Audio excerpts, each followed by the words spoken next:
Hello and welcome to The Space Above Us. Episode 60, Skylab 4, Part 2, The Final Stretch. Last time, we met the third and final crew to travel to America's first space station. Commander Jerry Carr, science pilot Ed Gibson, and pilot Bill Pogue were an all-rookie crew who were finally getting their chance to fly. Following in the footsteps of Skylab 2 and Skylab 3, Skylab 4 was poised to break all previous spaceflight records. With a 28-day flight and a 59-day flight completed successfully, NASA was preparing the Skylab 4 crew for a potential 84-day flight. After some minor fixes on the launch vehicle and a slightly troublesome docking, Carr, Gibson, and Pogue arrived at their orbital home on November 16, 1973, ready to get to work. As we learned last time, things didn't quite go as smoothly as hoped. The systems were working just fine, well, maybe not fine, but good enough, but there was a growing friction between the crew and ground-based mission controllers. An early bout of space sickness led to schedule slippage, and the crew was having difficulty catching up. Always mindful of the open nature of their radio link to the ground, the crew was hesitant to say what was really on their minds and tried to just grit their teeth and get through the work. Baffled by the apparent laziness or ineptitude of this new crew, Mission Control responded with ever more detailed daily schedules. Maybe they just needed a little more guidance. The Skylab 3 crew wasn't like this. By the end of their mission, they were acting like a well-oiled machine. Why wasn't this brand new crew at the very start of a marathon-like mission performing to the same standards? Well, eventually a line was crossed, and if you were to pop Skylab 4 into your internet search engine of choice, chances are it wouldn't take long for you to stumble across an article discussing the well-known Skylab mutiny. These articles will tell you how the crew became fed up with the overbearing mission controllers and decided to go on strike. As punishment for this insubordination, none of these three men flew in space again. Okay, I'm just gonna get this out of the way right now. This is all bunk. It's not hard to find sources that will disagree with me, but after my own research, I'm sticking to that conclusion. The mutiny simply never happened. First, I'll tell you what the legend of the mutiny says, and then I'll tell you what actually happened. According to spaceflight lore, the ever-overworked Skylab 4 crew finally hit a breaking point on December 28, 1973. They had been in orbit for 42 days, half of their planned duration, and had been under extreme pressure for that entire time. A heartless or oblivious mission control were working them to the bone, and they were done. The crew announced to the ground that they were taking a day off, switched off the radios, and enjoyed themselves by reading books and looking out the windows. Afterwards, the crew and mission control hashed it out and arrived at a new schedule structure that could accommodate the needs of both groups. But as punishment, all three men were banned from future space flights. It's an appealing story. The harried crew generates sympathy from the audience. In their moment of victory, they realize that they hold the power. They take control into their own hands and show Houston who's boss. And in the end, everyone reconciles and makes things better. I like this story. It's just not true. As is typical with misremembered history, setting the record straight is a little messy. So let's break this down into a few parts. First, as we've discussed extensively, the crew was overworked and there was growing friction with Houston, so the setup is plausible.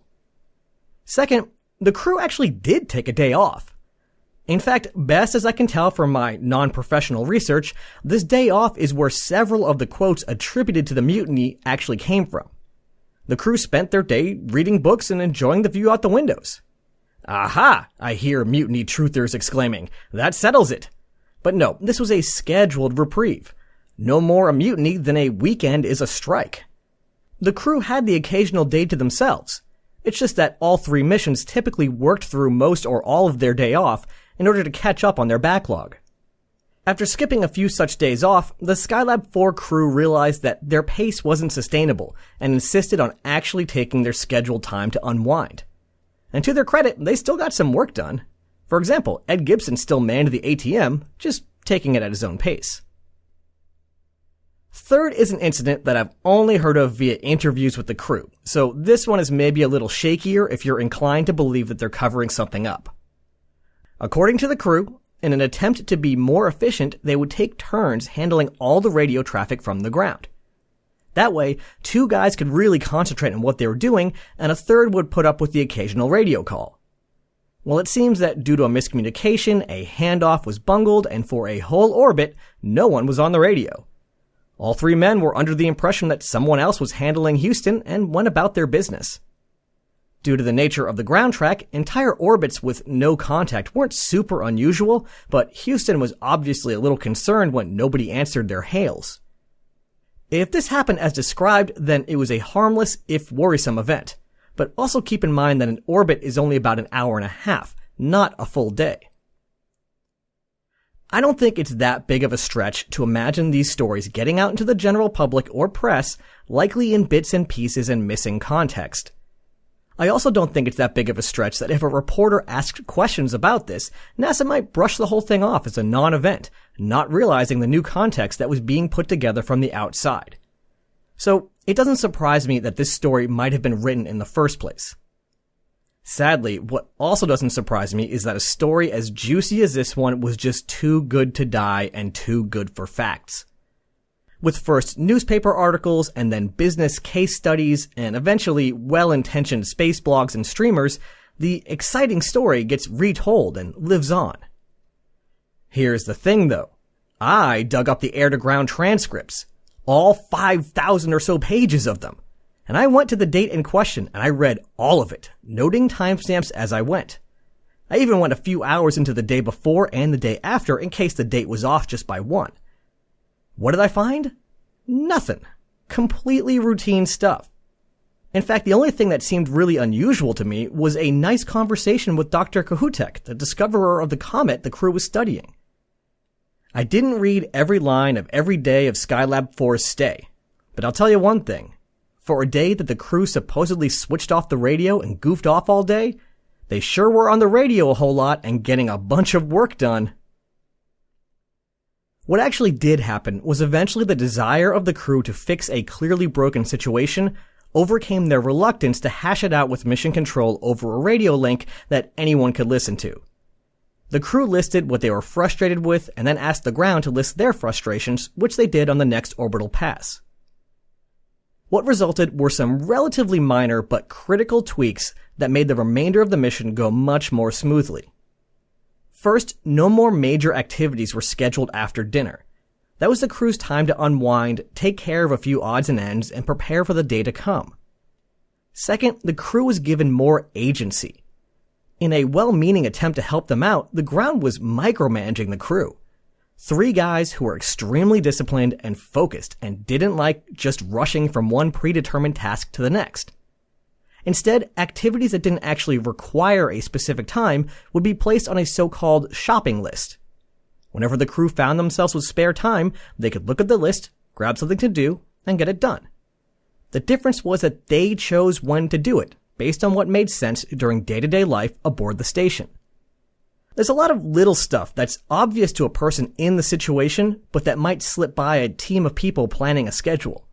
For example, the crew weren't likely to schedule an exercise period immediately after eating. A little agency goes a long way. The changes made a huge improvement to productivity and morale. Who knew? Open and honest communication really does make a difference. Since it seems that we've gotten things all sorted out with the crew, let's check back in on their spacecraft. Things actually aren't so great here. I didn't mention it last time, but during the first spacewalk of the mission, back on November 22nd, Skylab lost one of its 3 control moment gyroscopes. These are big spinning devices that harness the power of torque and inertia to allow changes in attitude without expending limited fuel. Getting into the math of attitude control, especially with CMGs, is well beyond the scope of this podcast, but essentially these devices allowed Skylab to point where it wanted to by only using electricity, which can be collected from the solar panels. Losing 1 out of 3 wasn't a huge deal, but it meant that there was no more redundancy. Losing a second CMG would force the crew to switch to thrusters for attitude control, which would severely limit the duration of the mission. But don't worry, CMG-1 is down, but CMG-2 is doing just fine, and the odds of losing a second one were... Oh, come on. Yeah, you guessed it. CMG-2 is starting to hurt now as well. At first, it was just a couple little hiccups here and there. The spin rate of the gyro would slow down a little and then recover. Nothing crazy. But then it started happening more often. Before long, it required increasingly frequent manual intervention from Mission Control to keep CMG-2 happy and healthy. Skylab 4 wanted to go the distance, but it would only be possible with at least 2 functioning CMGs. In an effort to nurse the ailing gyroscope across the finish line, some activities were curtailed. There was trivial stuff like no more running around the walls like a giant hamster wheel, but also some serious ramifications. Operating the EREP Earth-observing experiments required rotating the entire Skylab structure to face the Earth, and then slowly match the pace of the space station's movement around the planet. With the strain this would place on CMG-2 and the use of attitude control fuel they might need later, EREP experiments were cut back. Adding to their attitude control woes was a bulky star tracker. A star tracker is pretty much exactly what it sounds like. It's basically a specialized camera that looks for stars. By comparing the pattern of stars that it sees against a known set of stars, it can determine which way it's pointed with incredible accuracy. However, Skylab's star tracker had been degrading over time, and it wasn't helped by the fact that so many random little bits were shed by the actively crewed space station that there were many false stars to be seen. Eventually, the crew had no choice but to supplement the star tracker themselves using, and you gotta love this, sextants. Our ocean-bound ancestors would be proud. Rolling forward again, back to where we left off, it was time for EVA-3.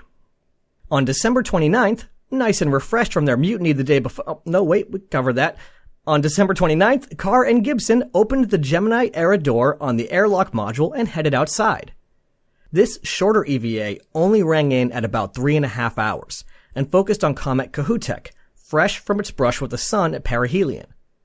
While out there, Carr and Gibson also performed some experiments that were originally intended for the sun-facing scientific airlock that was now occupied by the parasol and window shade. Capturing the dim comet on film proved to be a little troublesome, but the crew sketched their impressions when they came back inside. They even captured the faint anti-tail sticking out the front of the comet, which they described as beak-like in appearance. This is an optical illusion that, if I've got this right, is the distant tail of the comet, but due to its curved path and movement, it looks like it's poking out the front. I kind of imagined it like watching a car drift 180 degrees around a corner and then seeing its nose eventually pointed back the direction it came from, but with the smoke trail behind it. Which I guess makes the comet a cool race car? I don't know. 2 days later, on December 30th / Mission Day 45, the crew and Mission Control had their big discussion about schedule issues. Sorry, I know I've gotten the timelines a little mixed up all over the place here, but it's sort of tough when dealing with fictional events. But I wanted to make sure I got the actual date in there, December 30th, Mission Day 45. On January 21st, Ed Gibson was operating the Apollo telescope mount and keeping a close eye on the sun. Something caught his eye, and he put his years of solar and plasma physics experience to use when he realized a flare was just starting right before his eyes. He threw the full suite of ATM instruments into gear and captured the flare's creation. It was a tough judgment call, since if he was wrong, he'd waste a lot of film on some pretty but useless pictures of the sun. Instead, he captured the full life cycle of a solar flare from orbit for the first time. It was a huge contribution to heliophysics and definitely goes in the Skylab highlight reel. Another event that took place in early 1974 and probably made a lot fewer people happy on the ground was when one of the Skylab 4 crew members took a photo that they shouldn't have. Which is impressive, because as I understand it, while they were discouraged from taking photos of sensitive areas in the Soviet Union, in line with their civilian mission, there was only one place that they were straight up instructed to not take photos of. A little place known as Homey Airport. Never heard of it? It's right in the middle of Groom Lake. Still not ringing a bell? How about this? Area 51. I bet in that moment just now, a whole bunch of things clicked into place and thoughts involving space, aliens, conspiracies, and NASA all rushed into your head. Well, put those all aside because just like the mutiny myth, I'm channeling my inner Mythbuster today. Area 51 has nothing to do with all of that nonsense. We really keep the aliens over at the Goddard Space Flight Center in Building 36. You know what? Let's just stay on topic. The facility, popularly known as Area 51, is a highly classified site where top secret technology is tested. But rather than testing captured alien UFOs, they're testing stuff like captured Russian fighter jets, or stealth planes and spy planes, and all sorts of fascinating but down-to-earth stuff. Or at least down-to-air stuff. The crew were asked to not take photos of the facility since NASA photos are all publicly available, and it would create a headache for the folks who wanted to keep their secret test site secret. The facility would have been familiar to the test pilot crew members, even if it was just as that big area in the desert where we're not supposed to go. So it should have been simple to avoid, but figuring out precisely where you are from orbit isn't always the easiest thing, and the photo was taken. Luckily for the shadowy forces of secrecy, they had already arranged to screen photos taken by the astronauts. So at the end of the day, not much happened other than some feathers getting ruffled, but at least we got a cool story out of it. By the way, if you want to see what Area 51 looks like from space, there's no need to start hunting for secret Skylab photos. These days you can just check it out on Google Earth. As 56 days came and went, the crew was still in good shape, and their spacecraft was in good enough shape, so they got the green light for the first week of their extended mission. The crew was happy, healthy, and getting good work done. CMG-2 was still hurting, but the closer the crew got to the 84-day mark, the less concern there was about it failing. They could always switch to the tax attitude control thrusters to cover a few days at the end. On mission day 80, it was time for the last EVA of Skylab and the last EVA of the Apollo era.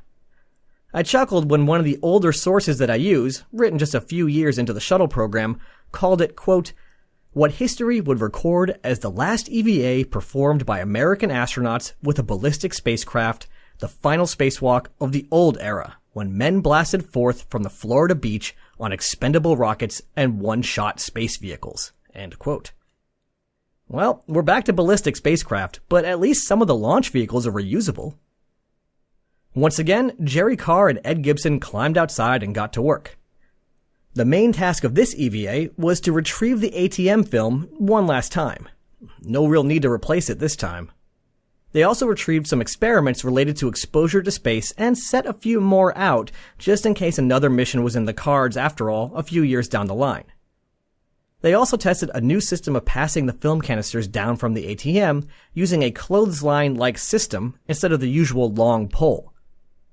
Something that caught my eye about this test was Ed Gibson got a little tangled up in the clothesline and it actually popped his umbilical out.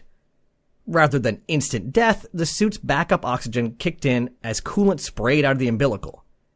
Gibson quickly got reconnected, but it must have been a pretty scary moment, especially because I'm pretty sure that was his main tether to the station. Yikes, don't do something crazy on the last EVA, guys. After 5 hours and 19 minutes outside, they closed the hatch, and that was it for the Skylab spacewalks. In the final days, the Skylab 4 crew prepared for departure.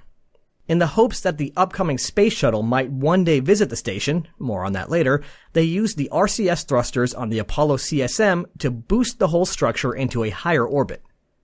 That way, it should take about 8 years or so for the thin atmosphere to finally bring it back to Earth.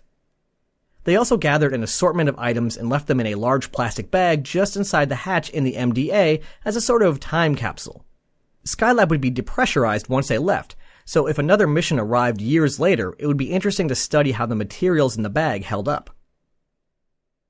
On February 8th, 1974, 1:15 a.m. Houston time, Jerry Carr and Bill Pogue floated into the command module, and Ed Gibson became the last astronaut aboard Skylab, opening the interior hatches behind him. Once in the command module, he buttoned up the exterior hatch, and Skylab was empty again. A few hours later, they undocked and performed a fly-around, taking 75 photos of the station, the last that would ever be taken. Capcom Bob Crippen radioed up, "Say goodbye for us, she's been a good bird." And the response came down, "It's been a good home, Crip." After backing away and performing their deorbit burn, the crew of Skylab 4 had one last moment of excitement. They jettisoned the service module and prepared to rotate the command module to entry attitude when nothing happened. The controls were unresponsive. If they couldn't get to the proper entry attitude, the spacecraft would settle on one of two stable positions: heat shield down or nose down. They needed to get spun around, now. Luckily, the folks who designed the Apollo command module, over a decade ago now, included a manual override. If you moved the hand controller all the way over, it would bypass all the electronics and just send the command directly to the thrusters. And that worked. Entry proceeded with no problems after that. It turns out that the crew actually did this to themselves. When the service module and command module are separated, the bundle of wires connecting them is sliced with a sort of high-tech guillotine. Since there was concern about short circuits during this time, Carr intended to pull the RCS circuit breakers for the service module. But since he hadn't been in a command module in 3 months and hadn't exactly been training, he mixed up the two panels in the cramped dark region where they're located. The thought that skills may diminish because there's no training during the actual mission hadn't occurred to me, so I thought this minor incident was pretty interesting.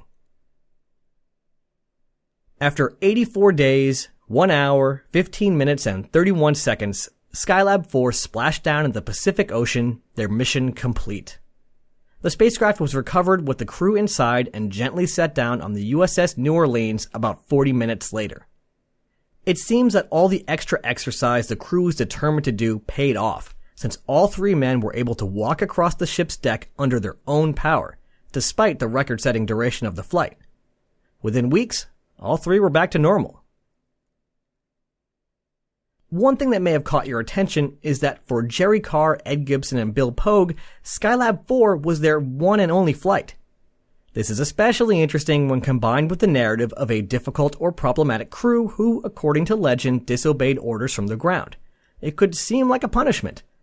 In fact, in most tellings I've seen of the so-called Skylab mutiny, it's explicitly mentioned as a punishment for insubordination. Here's the truth, though. You might be expecting me to say, "Ha! Myth busted, never happened." But there's honestly no way to know. In the past, there have absolutely been cases where an astronaut was blackballed from future flights without being explicitly or publicly disciplined.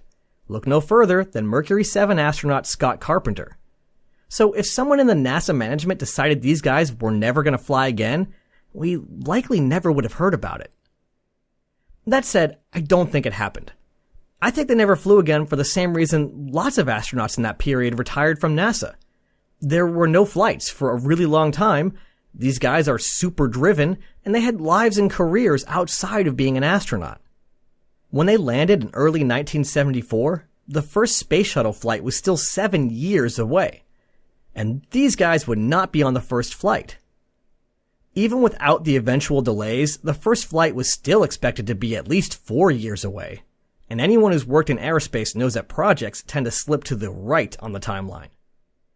So first Gibson later in 1974, and then Pogue in 1975, and finally Carr in 1977, all left NASA to pursue other interests. Gibson actually returned in 1977, but since he was interested in space station work and knew that any station would be years off in the future, he eventually retired from being an astronaut for good in 1982. So I don't think any of these guys were punished. Why would Ed Gibson be welcomed back just a few years later if they weren't happy with his performance on Skylab? I think it's another spaceflight legend that I'm happy to say never happened.